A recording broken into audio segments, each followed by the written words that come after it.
श्रीमद्भूतं त्रिशिरगिरिनाथम्.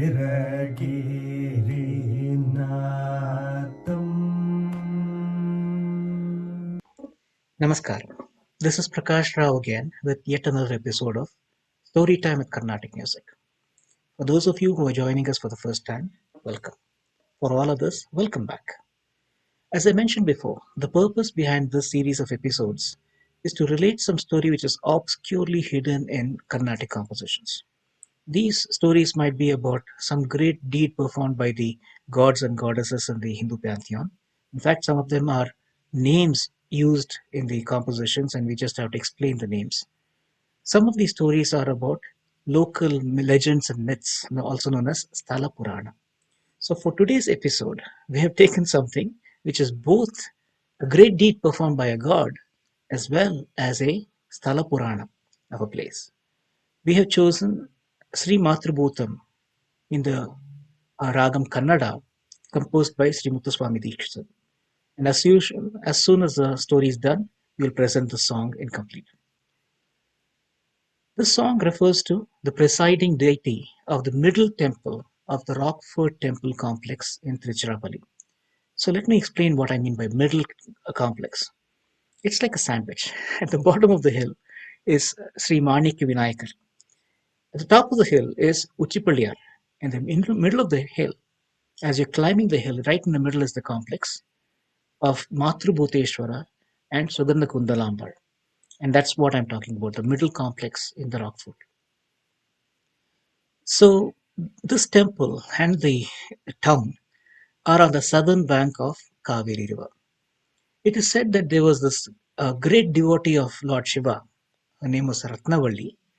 And as she was pregnant with her first child, she sent word to her mother to come and help her during the confinement. The river Kaveri was in flood. It was in great spate and it was very difficult to cross at that time. So on this one bank, the mother is suffering because she cannot go across to help. And the other bank, the daughter is really anxious that somebody should be there to help her. So she prayed to Lord Shiva, and Lord Shiva came in the guise of the mother and helped her through the confinement. And as soon as the river subsided and the mother could travel again, Lord Shiva disappeared. So the mother was very surprised to hear that there was somebody there who looked like her and helped her daughter when she couldn't. They realized that it could only be Shiva. So he is called Tayum Anavar in Tamil, which means he is not only the Lord, but he also was the mother. And that is Sri Matrubhuteshwara. In the song, it says Vaishya Jati Sri Vesha Dharanam. That is the phrase we are trying to explain. And the story behind the phrase is also the Sthala Purana. Vaishya Jati Stri Vesha Dharanam. So she was a Vaishya Jati Stri, and he took the form of that Stri, that woman, and became the mother. So many of us in our prayers we use the verse Tvameva Mata Chat Pita Tvameva. Tvameva Bandhuscha Sakha Tvameva, which translates to you are also the mother and the father. You're only you are both the mother and the father. Only you, Tvameva, are both the Sakha and the Bandhu. So gender is irrelevant. We ascribe to the male deity the powers, the physical powers, prowess, and we look to them for any help in physically helping us, protecting us. We also ascribe to the female deities the characteristics of compassion and tenderness and look to them to intellectually and emotionally protect us. But then we also have these stories of Chamundeshwari who was physically protecting us. Bandasura was killed by Lalita Mahatripurasundari. So they also have their physical prowess. And the male deities also have compassion and intellectual support. That's why they all have Abhaya Varada Hasta. They all give us fear, protection from fear, and give us all the varas that we are asking for. In all these episodes, I also put in some kind of an extra piece of information, telling something about the kind of composition and something that we should look for in Dikshitar's compositions. For example, he uses a lot of Swarakshara. In this particular song, I want to talk about one other thing that Dikshitar does. In Thalam, we have this concept of Graham. Is the syllable on the beat, before the beat, or after the beat? So if it is on the beat, it is Samagram. If it is before the beat, it is called Atitam. And if it is after the beat, it is called Anagatam. Dikshitar has very liberally sprinkled Atitam in all of his compositions. So in this, for example, in this song, we have Subhasita. So the Subhasita starts before the beat.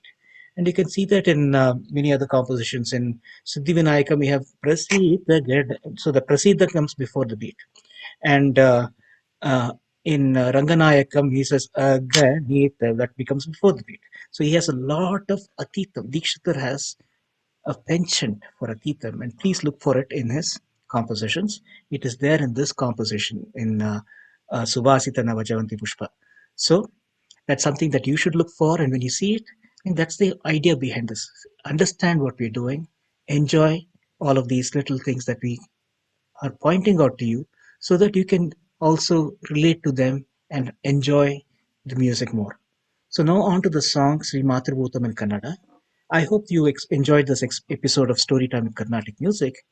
Please stay tuned for more episodes, and I'd like to ask you, do you like it? Do you enjoy it? If so, please comment. And if you have anything that you would like us to do, help us make these episodes much better. Thank you. श्रीमातृभूतं त्रिशिरगिरिनाथम्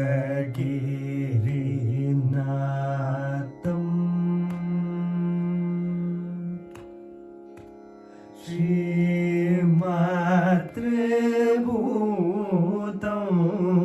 त्रिशिरगिरिनाथं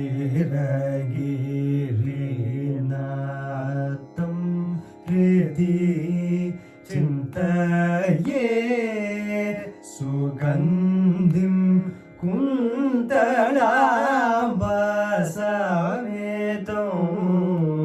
श्रीमातृभूतं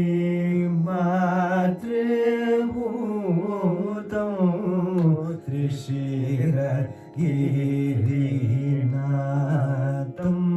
हृदि चिन्तये सुगन्धिं कुन्तलाम्बसमेतं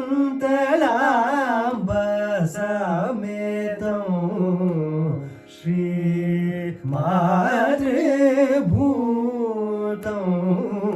त्रिशिरगिरिनाथं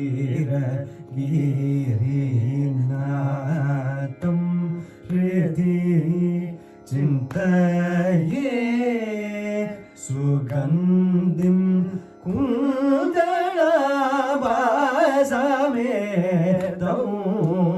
श्रीमातृभूतं त्रिशिरगिरिनाथं हृदि चिन्तये सुगन्धिं कुन्तलाम्बसमेतं श्रीमातृभूतं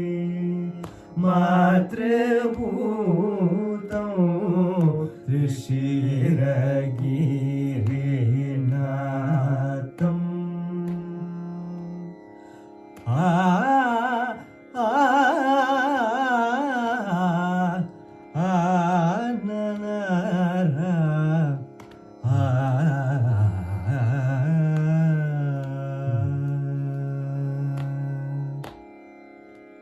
सोम सकन्नत सुगसन कन्नल सोम सकन्नत सुगसन कन्नल सोम सकन्नत सुगसन कन्नल गमारि विजय कमनीय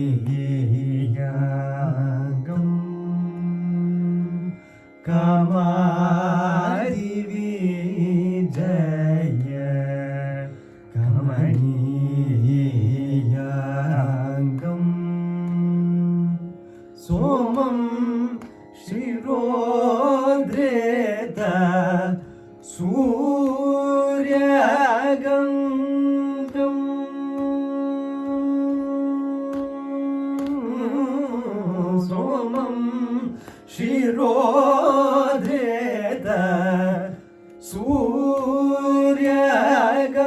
सूर्यगङ्गं कोमलगरधृत कुरङ्गं गुरुगुहातरङ्गलिङ्गं कोमलगरधृत कुरङ्गं गुरुगुहातरङ्गलिङ्गं श्री मातृभूतं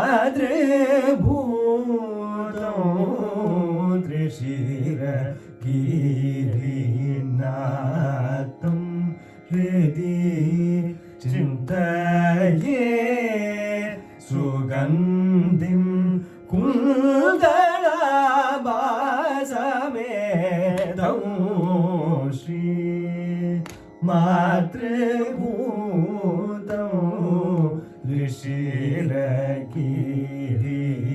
ऋषिरगिरिनाथम्